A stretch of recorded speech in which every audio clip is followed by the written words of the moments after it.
女孩因為孩子生不出來，即將窒息，而羊水也已經破開流出，要是不及時把小孩生出來，可能就會窒息而去。老公爹媽居然還要用繩子把她吊起来，他們想着或許這樣就可以讓小孩順着羊水流出来。此时的女孩也幾乎痛得暈厥過去，老公爹就在邊上叫她一定要堅持住，千萬不要睡過去。老公媽則不停擠壓她的肚子，嘗試以這樣的方式把小孩給擠出來，儘管怎麼擠，可始終都沒有任何反應，情況危在旦夕。女孩难產到現在已經有15個小時，眼看這個方法行不通，就把兒媳放下來生。老公爹緊緊抱着兒媳，叫她堅持住，老公媽就不停按她的肚子。由于女孩經過太長時間的痛苦煎熬，現在已經完全沒有了力氣，而自己的老公在外面幹活完全不知。現在女孩遇到了難產，幾乎已經沒有知覺，就連最疼痛的開骨都已經沒有感覺。此時的她已經完全麻痹，要是不及時生出來，很可能母子都會失去。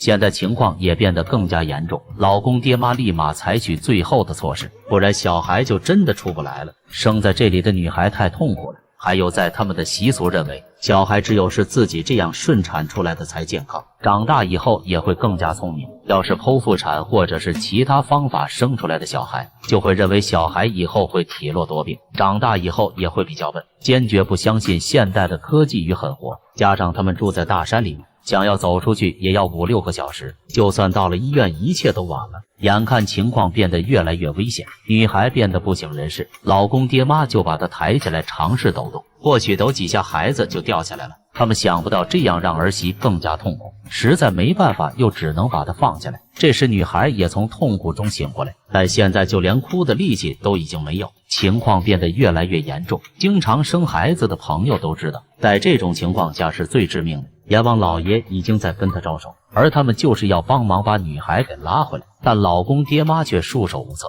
雖然自己是過來人，但兒媳這種情況比較特殊，剛才女孩好不容易清醒了一點，現在又漸漸昏迷過去。此時老公爹媽已經沒有办法了，只能等兒媳休息一會後醒來再繼續生。現在他們是可以休息了，但肚子裡的孩子可就危險了。